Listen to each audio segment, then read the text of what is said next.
After the battle against Storm Terror, the cavalry captain of the Knights of Favonius named Kea invites them back to the Knights' headquarters. Due to the traveler's skills and fending off the dragon, there they meet Jean, the acting grandmaster of the Knights of Favonius, and Lisa, a librarian who sexually harasses minors. Okay. You're both so adorable. Your sweetie's here to help us out. Get down on the ground. They attack the protagonist and they offer to help finding their sibling, but acknowledge that it would be impossible to do so when Storm Terror is continuing to attack the city. It's explained that Storm Terror's powers is located within 4 temples and that seizing these temples would weaken him. The Traveler and Paimon decide to help, and after making it to the first temple, it's explained that Storm Terror is one of the 4 winds, 4 entities which assisted the animal god Barbados with protecting Mondstadt after conquering the second temple. With Kea, the protagonist leaves, but Kea realizes that some larger forces must be at play behind the scenes to cause Storm Terror and the temple's current state. Plus, he realized that he were behind this. It's an Abyss Mage. Kea fights through the Abyss Mage, but a mysterious figure named Diluc comes with his pyro power and easily defeats the Abyss Mage. He uses his sword to slash the Abyss Mage in seconds and calls the Knights of Favonius inefficient. Kea agrees to disagree, but he gets interested seeing Diluc's interference.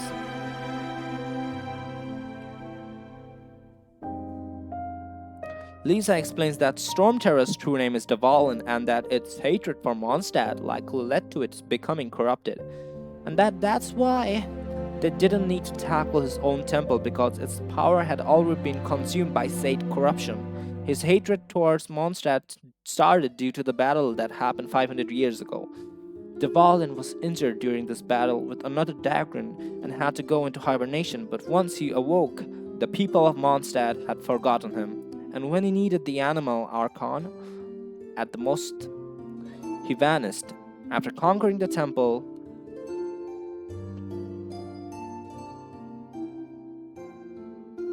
the elemental flora of Mondstadt stabilizes and the storm around the town stopped.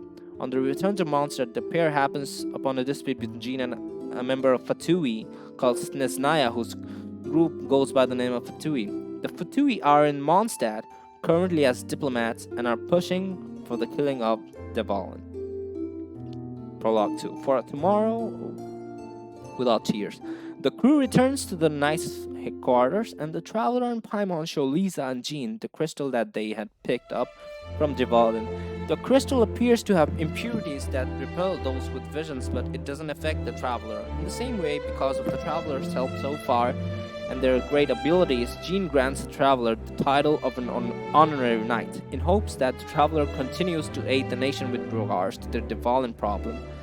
After leaving the headquarters, the pair notices the man in green that they had been seen speaking to Dvalin from earlier.